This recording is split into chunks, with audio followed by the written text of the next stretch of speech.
অযোধ্যা পাহাড়ের marble lake নিচেটা। কিছুক্ষণ আগে আমরা ওপর থেকে দেখেছি।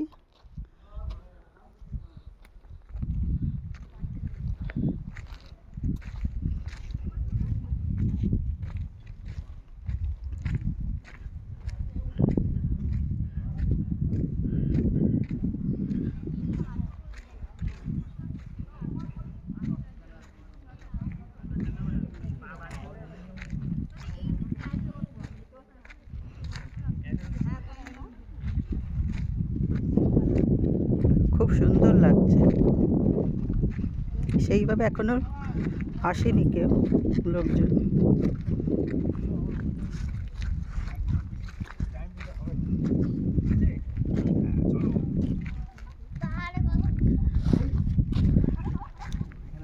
দেখো বন্ধুরা, লেকটা কত সুন্দর।